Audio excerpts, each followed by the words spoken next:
Have you ever woken up on a Monday morning, looked at your endless to-do list, and felt exhausted before even taking your first sip of coffee? We live in a hustle culture where deadlines and never-ending Zoom meetings seem to control our lives.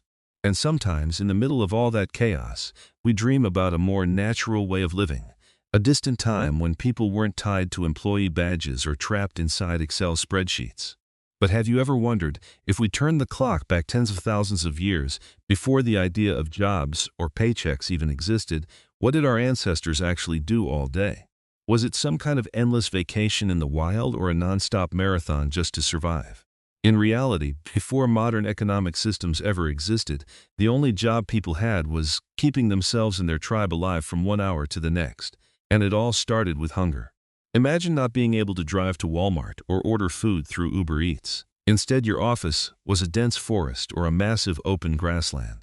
Back in the Stone Age, nearly every hour of the day was consumed by finding and preserving food. Men might spend miles tracking a single deer, while women and children carefully gathered wild berries or dug up edible roots from the ground. As society evolved into the Bronze Age and the Iron Age, their workspace shifted to farmland where people worked from sunrise to sunset growing crops and raising livestock. And the struggle didn't stop at finding food.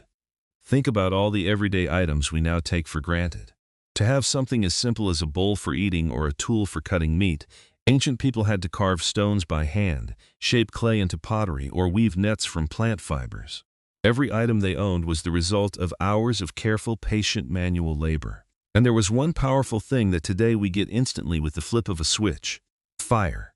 For our ancestors, fire was a treasure. It was survival itself. It didn't just provide warmth or cook food. It was their only protection against dangerous predators in the darkness of night. Keeping a fire alive or painfully starting one from scratch by rubbing wood together was an exhausting task that demanded constant effort and endurance. It was like trying to keep a broken furnace running through a brutal winter without being allowed to look away for even a second. Shelter was another massive challenge. An ancient person's home improvement project wasn't a trip to Home Depot, but the search for a safe cave or building shelters from branches and animal hides by hand.